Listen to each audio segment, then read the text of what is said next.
Hello बच्चों, कैसे हैं आप। मैं रीना गिरी आपके अपने चैनल में आप सभी का स्वागत करती हूँ।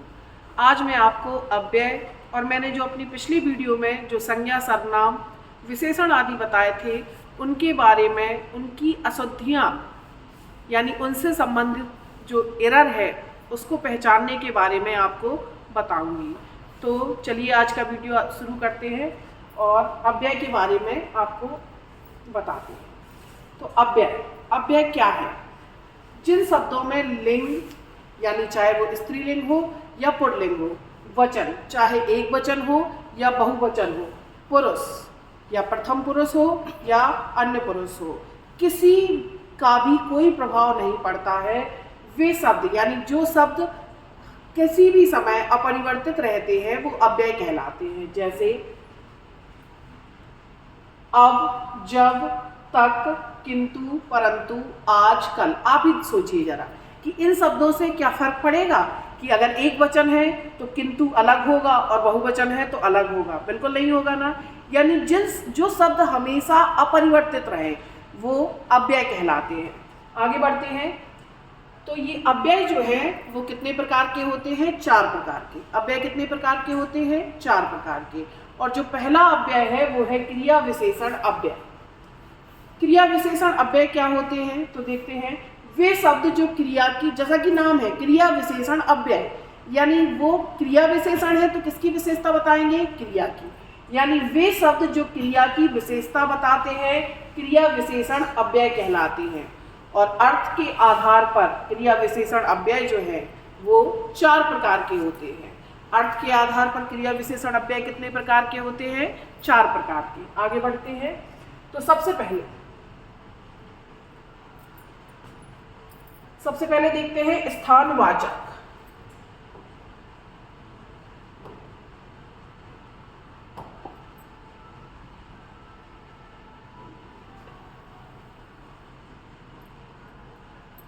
तो जो पहला अव्यय है वो है स्थानवाचक, दूसरा कालवाचक और तीसरा परिमाणवाचक और चौथा है रीतिवाचक। जो अव्यय होते हैं वो कितने प्रकार के होते हैं? 4 प्रकार के। तो पहला कौन सा? स्थानवाचक, दूसरा कालवाचक, तीसरा परिमाणवाचक और चौथा रीतिवाचक। आगे बढ़ते हैं। स्थानवाचक अव्यय। तो स्थानवाचक अव्यय भी है, वो भी कितने प्रकार के होते हैं? 2 प्रकार के। कितने प्रकार के होते हैं? 2 प्रकार के। पहला है स्थितिवाचक। स्थितिवाचक अव्यय में क्या आते हैं? यहाँ, वहाँ, बाहर, भीतर। और दूसरे होते हैं दिशावाचक। दिशावाचक में इधर, उधर, और जैसे कि दिशा बताई जाती है दाएं या बाएं, इधर या उधर, दाएं या बाएं। दूसरा जो अव्यय है वो है कालवाचक। अब जैसा कि नाम है काल, तो काल किस पर? समय पर आधारित होगा। तो कालवाचक अव्यय क्या होते हैं? आज, कल, अभी, तुरंत, प्रतिदिन। नाम के अकॉर्डिंग ये समय पर आधारित है। ठीक है। आगे देखते हैं। तीसरा अव्यय जो है वो है परिमाणवाचक। परिमाण का मतलब क्वांटिटी से होता है। तो ये किस तरह से? थोड़ा, बहुत, ज्यादा, कम, कुछ और काफी। कैसे? थोड़ा, बहुत, ज्यादा, कम, कुछ और काफी। बहुत छोटी सी चीजें हैं, इनमें ज्यादा समय ना गवाते हुए हम जल्दी जल्दी इन टॉपिक को समझने की कोशिश करेंगे। ठीक है। आगे बढ़ते हैं। फिर परिमाणवाचक के बाद आता है रीतिवाचक। रीतिवाचक जो है वो तरीका बताता है कार्य का। रीतिवाचक का मतलब क्या है?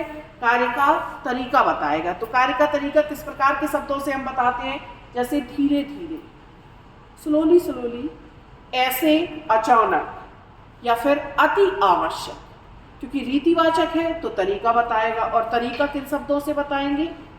तो धीरे धीरे, ऐसे, अचानक या अति आवश्यक। आगे बढ़ते हैं।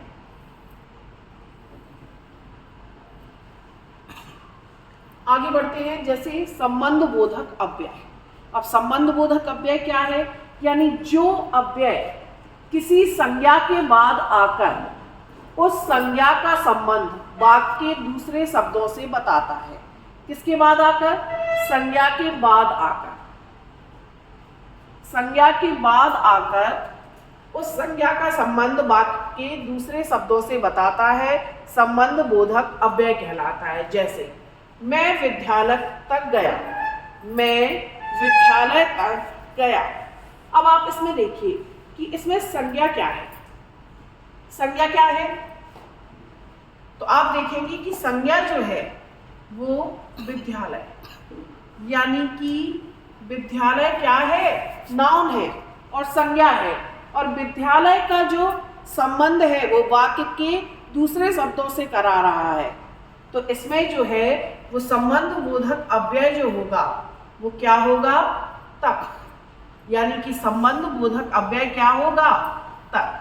क्योंकि आप परिभाषा देखिए कि जो अव्यय किसी संज्ञा के बाद आकर संज्ञा का संबंध वाक्य के दूसरे शब्दों तक बताता है। तो आपने एक छोटा सा सेंटेंस देखा और आपने देखा कि इसमें संज्ञा क्या है। तो देखिए मैं तो सर्वनाम है, और विद्यालय मैंने पिछले वीडियो में भी बताया था कि noun is the naming word. हर वो वस्तु जिसे हम नाम से जानते हैं वो संज्ञा है। तो दिए गए सेंटेंस में संज्ञा विद्यालय। अब देखिए तो किससे जुड़ा हुआ है? अब देखिए संज्ञा के बाद आकर, और संज्ञा के बाद क्या आया? तक। इसका मतलब कि अव्यय क्या है? तक। यानी कि तक जो है वो संबंध बोधक अव्यय होगा। आगे देखते हैं, जैसे दूसरा उदाहरण ले लेते हैं कि मनुष्य ऑक्सीजन के बिना जीवित नहीं रह सकता। अब इसमें संज्ञा देखते हैं। एक तो ये संज्ञा है, मनुष्य भी संज्ञा है और ऑक्सीजन भी संज्ञा है, क्योंकि हर वो वस्तु जिसे हम नाम से जानते हैं वो संज्ञा है ना। तो मनुष्य बिल्कुल है, इसके बाद ऑक्सीजन भी संज्ञा है। तो परिभाषा क्या है कि संज्ञा के बाद आकर, तो इसमें देखिए ऑक्सीजन संज्ञा है और उसके बाद आकर जो संबंध है वो दूसरे शब्दों से कराता है। किसी संज्ञा के बाद आकर संबंध वाक्य के दूसरे शब्दों से बताता है। तो कौन सा अव्यय कहलाता है? संबंध बोधक। और इसमें संबंध बोधक अव्यय जो होगा वो क्या होगा? कि बिना। समझ रहे हैं ना आप? माफ कीजिए दोस्तों, आपके लिए वीडियो भी लानी थी और मैं थोड़ा अस्वस्थ भी थी। इस वजह से हो सकता है कि मैं उतने अच्छे से ये वीडियो ना बना पाऊँ, लेकिन फिर भी कोशिश तो जारी रखनी चाहिए। तो आगे बढ़ते हैं। तीसरा देखें, समुच्चय बोधक अव्यय। समुच्चय बोधक अव्यय क्या है? कि दो वाक्यों को आपस में जोड़ने वाले शब्दों को समुच्चय बोधक अव्यय क्या कहलाते हैं? कि दो वाक्यों को आपस में जोड़ने वाले शब्दों को समुच्चय बोधक अव्यय कहलाते हैं।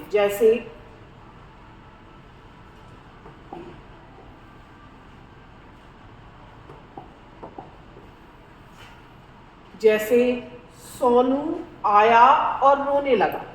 आप देखेंगे अगर तो दो सेंटेंस है, एक तो सोनू आया और दूसरा सेंटेंस है रोने लगा, है ना। और इन दो सेंटेंस को जोड़ने वाला शब्द जो है, कनेक्टर जो है, वो कौन है? और। दो सेंटेंस को किसने जोड़ा? और ने। तो और जो है वो समुच्चय बोधक अव्यय है। समुच्चय तो और जो है दो सेंटेंस को जोड़ने वाला शब्द और है, और यही कहलाएगा समुच्चय बोधक अव्यय। ठीक है, आगे बढ़ते हैं। चौथा है विस्मयादि बोधक अव्यय। जैसा कि नाम है विस्मयादि बोधक, तो यानी जिस अव्ययों के द्वारा खुशी, घृणा आदि के भाव व्यक्त किए जाते हैं उन्हें विस्मयादि बोधक अव्यय कहलाते हैं। जैसे हाय अब क्या होगा। तो अब देखिए आप सेंटेंस में, अगर आप सेंटेंस में देखेंगे तो दिए गए सेंटेंस में हम दुख की बात है, वो कह रहा है कि हाय अब क्या होगा।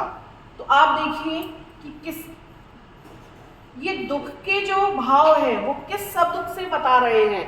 हाय से। और हाय शब्द ही है वो विस्मयादि बोधक अव्यय होगा।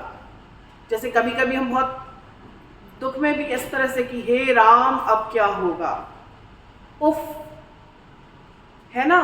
तो ये जो शब्द है विस्मयादि बोधक शब्द, वही विस्मयादि बोधक अव्यय कहलाते हैं। आगे बढ़ते हैं।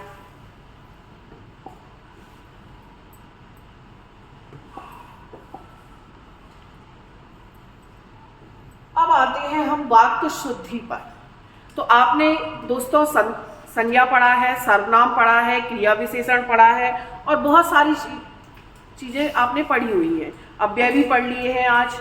तो इन्हीं से संबंधित अशुद्धियाँ या जैसा कि एरर होती हैं, और इन्हीं सब चीज़ों के द्वारा हम उन्हें सही पहचानने की और उन अशुद्धियों को दूर करने की कोशिश करेंगे। जैसे मैं कुछ सेंटेंस हैं इसमें, और इससे आपको बताना होगा कि ये संज्ञा संबंधी अशुद्धि है तो क्या है, सर्वनाम संबंधी अशुद्धि है तो क्या है। तो आगे बढ़ते हैं। वाक्यों में जो है वो निम्न प्रकार की अशुद्धियाँ पाई जाती हैं। कैसी अशुद्धियाँ पाई जाती हैं जरा देखते हैं। सबसे पहले हम जो पढ़ेंगे वो है संज्ञा, क्योंकि मैंने आपको पिछले वीडियो में संज्ञा पढ़ाई थी, तो संज्ञा संबंधी अशुद्धियाँ देखते हैं। तो ये जो है वो संज्ञा संबंधी अशुद्धियाँ हैं। तो देखते हैं। प्रेम करना तलवार की नोक पर चलना है। अब अगर हम देखेंगे तो ये सब चीज़ें हमें बड़ी आसान लगेंगी कि अरे सही तो है, लेकिन सही कैसे है। और अब तो हमें पता भी है कि संज्ञा संबंधी अशुद्धि है। तो आप अगर देखेंगे तो इसमें संज्ञा क्या है, ठीक है।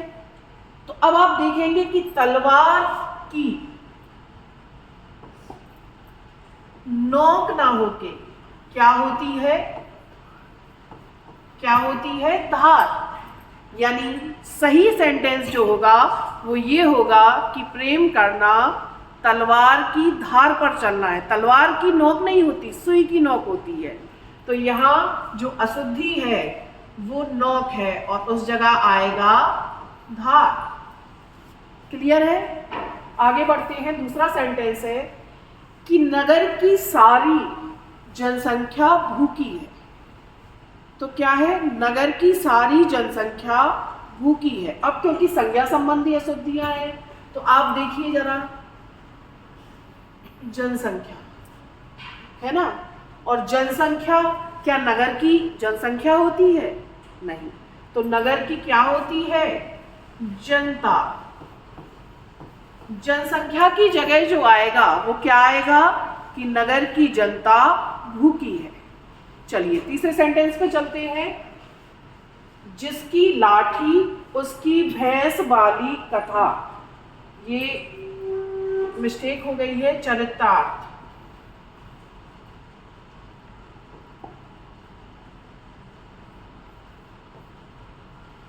तो जिसकी लाठी उसकी भैंस वाली कथा चरितार्थ है। तो आप देखते हैं कि इसमें गलत क्या है। तो जिसकी लाठी उसकी भैंस की कथा नहीं होती, क्या है ये? कहावत। इसका मतलब है कि ये जो कथा है वो गलत है। तो यहाँ कथा की जगह क्या होगा? कहावत। आशा कर रहे हैं कि आपको अच्छे से समझ में आ रहा होगा। अब हम अगले सेंटेंस पे चलते हैं, उसमें भी अशुद्धि है। देखते हैं कि आप इसको कैसे लगाते हैं। तो देखें, इस समस्या की औषधि उसके पास है।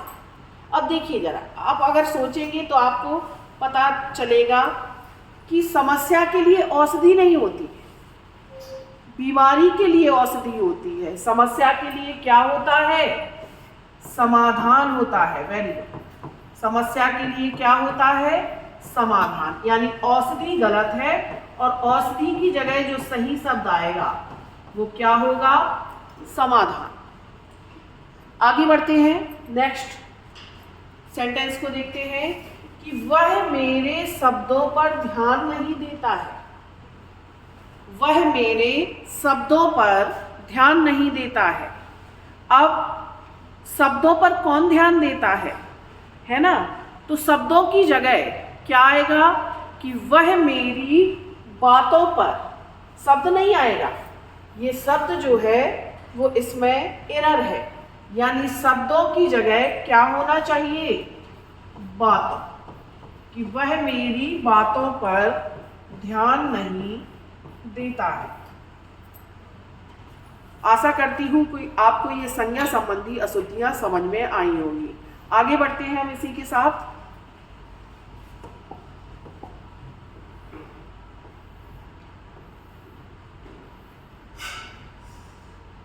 सेकंड नंबर पर जो अशुद्धियां हैं वो है लिंग संबंधी, यानी ठीक है। तो देखते हैं स्त्रीलिंग या पुल्लिंग। कुछ शब्द ऐसे हैं जो हमेशा स्त्रीलिंग में प्रयोग किए जाते हैं और कुछ शब्द ऐसे हैं जो पुल्लिंग में प्रयोग किए जाते हैं। तो आपको सही पहचानना है। मैंने सेंटेंस के जरिए आपको बताने की कोशिश की है कि अगर ऐसी अशुद्धियां आती हैं तो आप किस तरह से इनको पहचानेंगे। तो देखते हैं जरा। सबसे पहला जो है कि परीक्षा की प्रणाली बदलना चाहिए। तो क्या इसमें कोई अशुद्धि आपको समझ में आ रही है? परीक्षा तो सही है, की सही है, प्रणाली भी सही है, फिर बदलना चाहिए की जगह क्या होना चाहिए? बदलनी चाहिए। यानी क्या एरर है? अब देखिए, बदलना नहीं, बदलना नहीं, बदलनी चाहिए। क्लियर है? दूसरा सेंटेंस देखते हैं हम। प्रदेश में हिंदी की शिक्षा अनिवार्य कर दिया है। तो आप देखिए, कुछ समझ में आया? मेरे ख्याल से आप जब बोलेंगे तभी आपको समझ में आ जाएगा कि ये लैंग्वेज ऐसे नहीं लग रही है कि ये सही है। तो प्रदेश में हिंदी की शिक्षा अनिवार्य कर दिया है, नहीं कर दिया, नहीं कर दी है।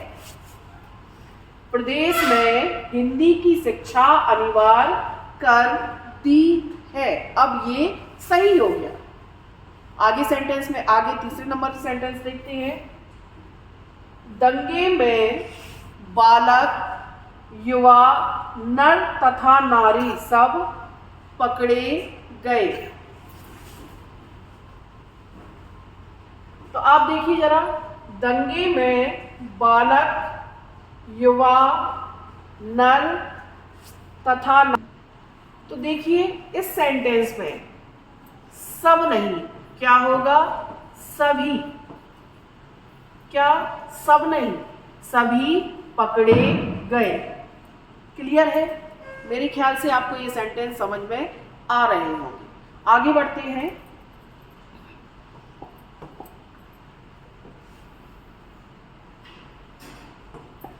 चौथा सेंटेंस है, देश की सम्मान की रक्षा करो। देश की नहीं, देश के, और यहाँ की जो है वो गलत है। यानी की जगह क्या आएगा? की, है ना? आगे बढ़ते हैं पांचवें आगे। अब माफ कीजिए, 4 ही सेंटेंस थे। अब आगे देखते हैं नेक्स्ट, सर्वनाम संबंधी अशुद्धियां। तो मैंने आपको सर्वनाम भी पढ़ाए थे पिछले वीडियो में। अब देखते हैं कि आपने पढ़े हैं और आपको कितना याद रहा है। तो अब कुछ सेंटेंस हैं जो जिनमें सर्वनाम संबंधी अशुद्धियां हैं। आप देखते हैं इनको पता कर सकते हैं या नहीं। तो बढ़ते हैं आगे। सर्वनाम संबंधी अशुद्धियां। तो देखिए, वह सब भले लोग हैं। तो एक तो देखिए वह आ रहा है और दूसरा सब। अब देखिए, वह सिंगुलर के लिए यूज होता है और सब प्लूरल के लिए। तो यहाँ वह नहीं होगा, क्या होगा? वे। वह की जगह क्या होगा? कि वे। वह के साथ सब नहीं आ सकता। वह के साथ क्या आएगा? वे। तो वे सब भले लोग हैं। नेक्स्ट सेंटेंस की तरफ बढ़ते हैं। तेरे को अब जाना चाहिए। तेरे को अब जाना चाहिए, क्या ये सही हो सकता है? बिल्कुल नहीं। तेरे को नहीं, तुम्हें अब जाना चाहिए। यानी कि इसमें जो है वो तेरे को गलत है। तो तेरे को की जगह क्या आना चाहिए? तुम्हें अब जाना चाहिए। तीसरा सेंटेंस देखते हैं। आंख में कौन पड़ गया? तो दोस्तों ये तो आप जानते ही होंगे कि आंख में कौन नहीं पड़ता। आंख में क्या, कौन नहीं, है ना। तो इसका मतलब है, ये तो आप समझ ही गए होंगे कि ये जो कौन शब्द है ये यहाँ गलत है और इस जगह क्या आना चाहिए कि आंख में क्या पड़ गया है। समझ रहे हैं आप? आगे बढ़ते हैं।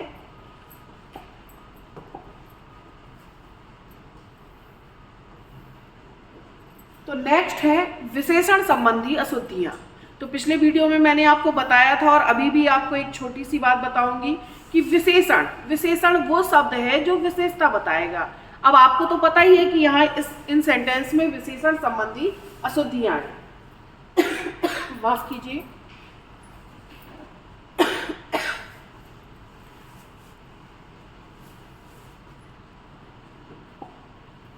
तो देखते हैं विशेषण संबंधी अशुद्धियां। अब देखिए, जैसा पहले सेंटेंस में है कि उसे भारी प्यास लगी है। तो प्यास क्या भारी होती है या हल्की होती है? नहीं। तो भारी की जगह यहाँ क्या होगा कि उसे बहुत प्यास लगी है। तो भारी की जगह क्या हो जाएगा? बहुत। दूसरा सेंटेंस देखते हैं। यह एक गहरी समस्या है। तो आपने जब भी देखा होगा समस्या के साथ, समस्या कभी गहरी नहीं होती। समस्या के साथ हमेशा जो शब्द यूज होता है वो क्या होता है? गंभीर। ठीक है, या तो समस्या नॉर्मल होगी और या फिर बहुत क्रिटिकल होगी, यानी कि गंभीर होगी। तो यहाँ गहरी की जगह क्या आना चाहिए? गंभीर। समस्या कैसी है? गंभीर, गहरी नहीं। तीसरा सेंटेंस देखते हैं। इस वीरान जीवन में अब क्या बचा है? अब सेंटेंस है कि वीरान जीवन में क्या बचा है। तो दोस्तों आप देखेंगे कि वीरान जीवन नहीं होता। वीरान जो शब्द है वो हमेशा किसी जगह के आगे लगता है। जैसे वीरान जगह होती है, ना कि वीरान जीवन होता है। क्लियर है? आपको ये बात समझ में आ रही है? इसका मतलब है कि ये जो वीरान है वो गलत है और जीवन के आगे नीरस लगता है। ठीक है, तो यहाँ वीरान की जगह क्या आएगा? नीरस। आगे बढ़ते हैं। नेक्स्ट सेंटेंस में देखते हैं। उसे बहुत हानि हुई है। अब देखने पर तो ये सेंटेंस बिल्कुल सही लग रहा है कि अरे बहुत हानि हुई है, लेकिन जब भी हानि और लाभ देखे जाते हैं तो या तो अत्यधिक और या फिर न्यूनतम। तो लाभ और हानि, तो हानि बहुत नहीं होती है, हानि या तो अत्यधिक होती है और या फिर न्यूनतम। अब क्योंकि बहुत है तो बहुत का मतलब है अत्यधिक, तो हानि कैसी हुई है? अत्यधिक, ना कि बहुत। तो यहाँ ये जो बहुत शब्द है ये गलत है और यहाँ क्या आएगा? अत्यधिक, है ना। आगे बढ़ते हैं नेक्स्ट सेंटेंस पर। वह अगले बुधवार को आएगा। अगले बुधवार को आएगा। तो दिनों के लिए अगला नहीं यूज करते हैं। क्या यूज? हम नॉर्मल भाषा में तो कर भी सकते हैं, बट जो सही है वो होगा आगामी। अगले की जगह क्या आएगा? आगामी बुधवार को आएगा। क्लियर है? आगे बढ़ते हैं।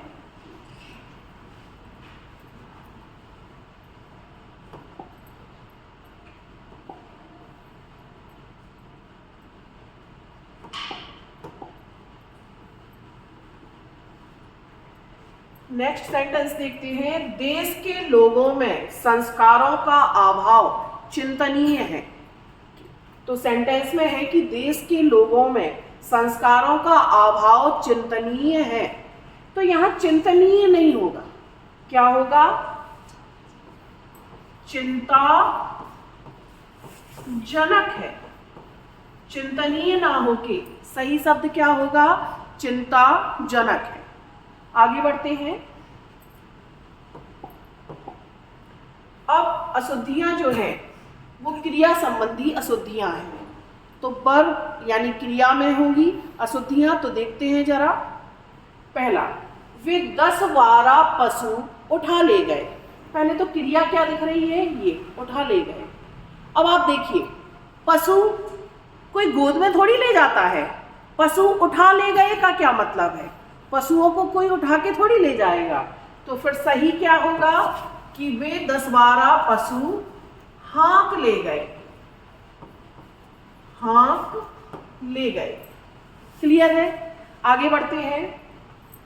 वह व्यक्ति मोटर हाँक सकता है। अब देखिए यहाँ मोटर के साथ हाँक, क्या मोटर हाँकी जाती है? नहीं, मोटर चला सकता है। वह व्यक्ति मोटर चला सकता है ना? आ रहा है समझ में? आगे बढ़ते हैं नेक्स्ट सेंटेंस की तरफ। छोटी उम्र शिक्षा के लिए है। शिक्षा के लिए, शिक्षा के लिए नहीं, शिक्षा पाने के लिए है। शिक्षा पाई जाती है, और यहाँ छोटी उम्र शिक्षा के लिए नहीं, शिक्षा पाने के लिए है। आगे बढ़ते हैं तो हम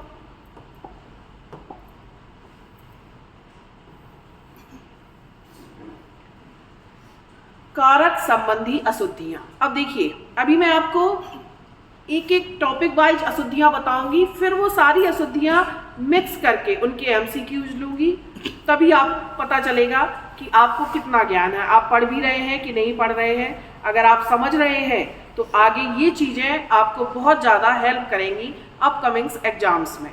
तो आगे देखते हैं कि अब आगे नेक्स्ट जो है वो कारक संबंधी अशुद्धियाँ हैं। तो देखते हैं कारक। मैंने राम को पूछा। अब देखिए, तो क्योंकि कारक संबंधी अशुद्धियां हैं तो यहां देखिए को ना होके, को ना होके मैंने राम से पूछा। सही सेंटेंस क्या होगा कि मैंने राम से पूछा। दूसरा सेंटेंस देखते हैं। जनता के अंदर किस बात को लेकर असंतोष फैल गया। जनता के अंदर, जनता के अंदर नहीं फैलता है, जनता में, यहां के अंदर नहीं आएगा, क्या आएगा? जनता में किस बात को लेके असंतोष फैल गया है। और ऐसे भी ये कारक संबंधी अशुद्धियां हैं तो कारक से ही जुड़ी होंगी। क्लियर है ना? अगला सेंटेंस देखते हैं। मेरे नए पते से चिट्ठियां भेजना। नए पते से नहीं, नए पते पर। मेरे नए पते से नहीं, पते पर चिट्ठियां भेजना। क्लियर है? आगे बढ़ते हैं। नौकर का कमीज फट गई है। नौकर का कमीज नहीं, नौकर की कमीज। क्लियर है ना? कारक संबंधी अशुद्धियां हैं तो इन्हीं में अशुद्धियां होंगी। क्लियर है? आगे बढ़ते हैं। नेक्स्ट देखते हैं वचन संबंधी अशुद्धियां। अब क्या है? वचन संबंधी अशुद्धियां यानी एक वचन या बहुवचन। आगे देखते हैं।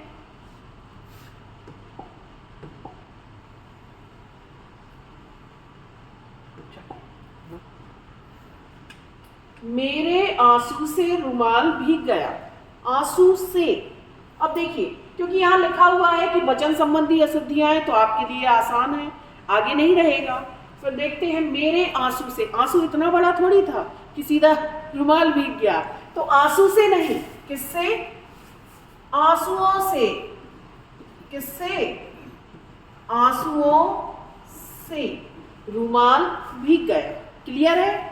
आगे बढ़ते हैं नेक्स्ट सेंटेंस में। ऐसी एकाध बातें सुनकर दुख होता है। अब देखिए इधर तो वो कह रहा है एकाध, ऐसी एकाध यानी सिंगुलर, और बातें, एकाध के साथ बातें नहीं आएगा, एकाध फिर क्या होना चाहिए? बात, क्योंकि एकाध के साथ में बातें नहीं होगा, क्या होगा? बात सुनकर दुख होता है। नेक्स्ट सेंटेंस देखते हैं। इस विषय पर एक भी अच्छी पुस्तकें नहीं है। अब देखिए वचन संबंधी अशुद्धियां हैं तो हमने देखा इस विषय पर एक भी अच्छी। अब यहाँ एक भी है और यहाँ पुस्तकें हैं, तो एक भी के लिए पुस्तकें का यूज नहीं होगा, फिर एक भी अच्छी पुस्तक नहीं है, तो यहाँ पुस्तकें ना होकर क्या होगा? पुस्तक होगा। क्लियर है? आगे बढ़ते हैं।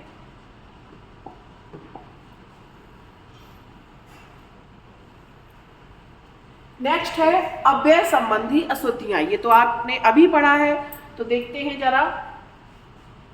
यद्यपि वह बीमार था परंतु फिर भी स्कूल गया। अब अगर आपने पढ़ा होगा तो आपने देखा होगा कि यद्यपि के साथ परंतु नहीं लगेगा, यद्यपि के साथ क्या लगेगा? तथापि। परंतु नहीं, क्या? तथापि।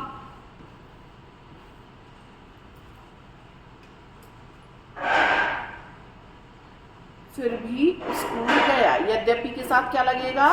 तथापि। क्लियर है? नेक्स्ट देखते हैं, इस समस्या के लिए एकमात्र दो उपाय हैं। अब देखिए, इस समस्या के लिए एकमात्र दो उपाय हैं। दो उपाय हैं, लेकिन दो उपाय के साथ एकमात्र थोड़ी लगेगा। फिर क्या करेंगे? फिर ये करेंगे कि ये एक जो है वो गलत होगा। इस समस्या के लिए मात्र दो उपाय हैं, या फिर आप दो हटा दीजिए तो एकमात्र उपाय है। क्लियर है? एकमात्र के साथ दो, दोनों चीजें नहीं लग सकती है। ठीक है, आगे बढ़ते हैं।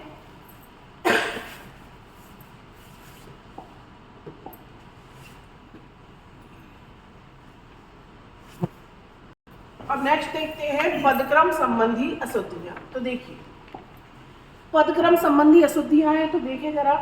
छात्रों ने मुख्य अतिथि को एक फूलों की माला पहनाई। अब देखिए, एक फूलों की माला, एक फूल की माला, ये तो गलत है ना। ऐसा थोड़ी है कि एक फूल लटक रहा हो और धागा हो, ऐसा नहीं है। तो फिर देखते हैं फिर क्या है। अतिथि को फूलों की, ये एक यहां आएगा, फूलों की एक माला पहनाई। तो समझ रहे हैं ना, पदक्रम संबंधी यानी ये अशुद्धि है। और यहाँ एक फूलों की माला नहीं, फूलों की एक माला पहनाई। क्लियर है? आगे बढ़ते हैं।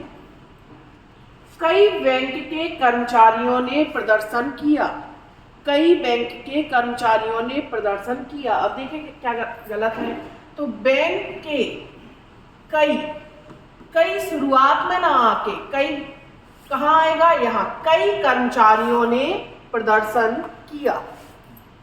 ठीक है दोस्तों, समझ में आ रहा होगा आपको। आशा करते हैं कि आप अच्छे से समझ रहे होंगे। आगे बढ़ते हैं।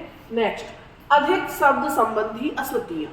तो देखते हैं, उसने, पहला सेंटेंस है, उसने गुप्त रहस्य प्रकट कर दिए। अब देखिए, अधिक शब्द हैं तो रहस्य अपने आप में गुप्त होते हैं, है ना। रहस्य के साथ गुप्त नहीं हो सकता है। रहस्य जो है वो अपने आप में गुप्त है। इसका मतलब है कि यहाँ ये गुप्त शब्द जो है वो गलत है। आगे बढ़ते हैं नेक्स्ट सेंटेंस की तरफ।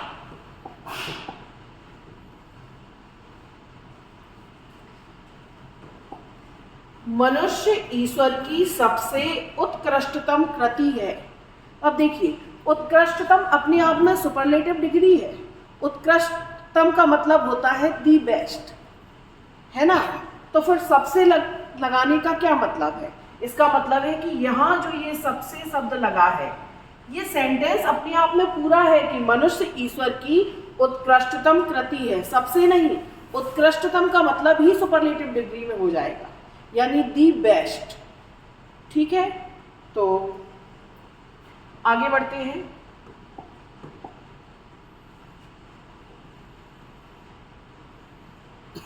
तीसरा देखते हैं सेंटेंस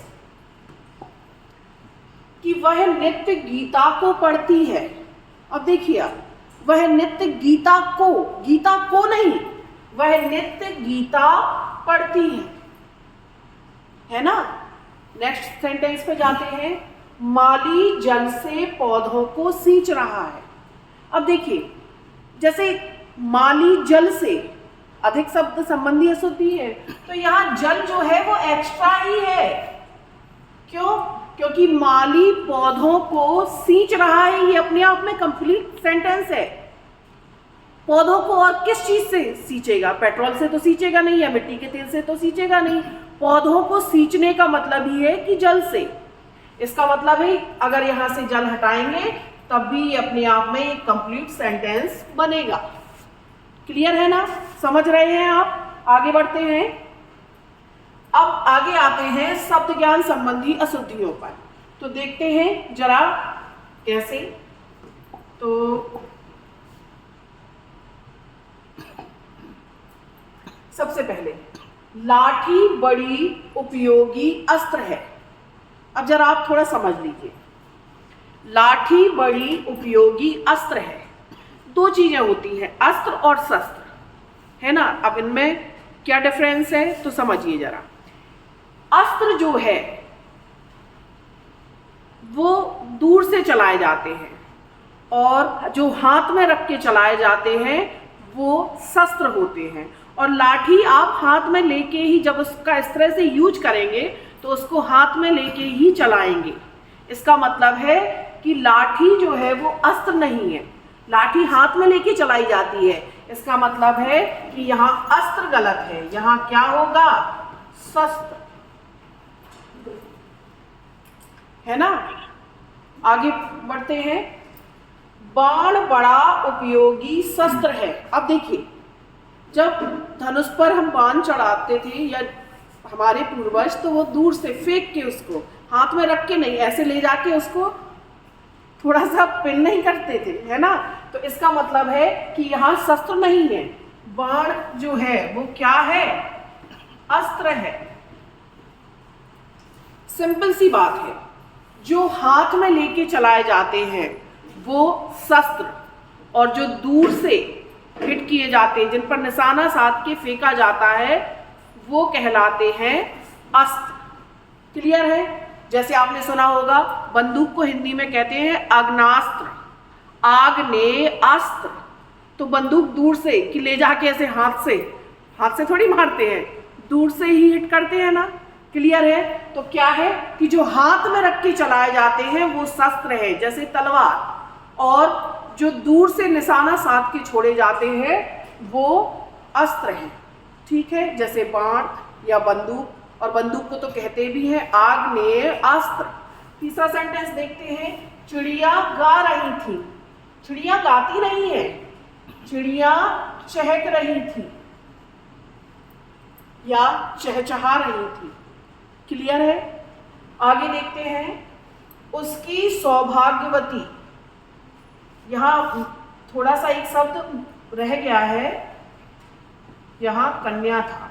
उसकी सौभाग्यवती कन्या का विवाह कल होगा। तो अब यहाँ देखते हैं कि कन्या के साथ सौभाग्यवती शब्द नहीं लगाया जाता है। कन्या का तो जब विवाह होगा तब वो सौभाग्यवती होगी। तो फिर सौ का शब्द जो होता है उसका मतलब होता है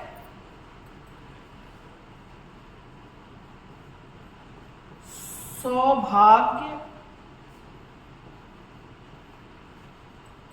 कांक्षणी। इसका मतलब होता है सौभाग्य को चाहने वाली।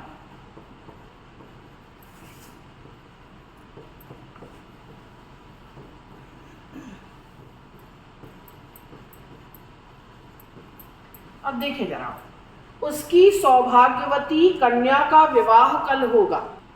अब देखिए, उसकी सौभाग्यवती कन्या का विवाह कल होगा। अब देखिए, कन्या है तो सौभाग्यवती, सौभाग्यवती का मतलब होता है मैरिड वुमेन। अब कन्या है तो विवाह तो हुआ नहीं है, इसका मतलब है कि यहाँ सौभाग्यवती नहीं होगा। आपने कार्ड पर देखा होगा सौ का लिखा रहता है, उसका मतलब होता है सौभाग्य कांक्षणी। सौभाग्य कांक्षणी का मतलब है सौभाग्य की आकांक्षा रखने वाली, यानी सौभाग्य को चाहने वाली। तो उसकी सौभाग्यवती ना होके क्या होगा? सौभाग्य कांक्षणी कन्या का विवाह। ये कांक्षणी, सौभाग्य कांक्षणी कन्या का विवाह कल होगा। चलिए, तो आज का ये वीडियो हम यहीं समाप्त करते हैं। दोस्तों, अगर आपको ये वीडियो पसंद आए तो प्लीज़ लाइक कीजिए, शेयर कीजिए, और अगर आप चाहते हैं कि हमारी नई वीडियो की नोटिफिकेशन आप तक जल्द से जल्द पहुंचे तो इसके लिए आप बेल आइकॉन बटन दबाना ना भूलें। धन्यवाद।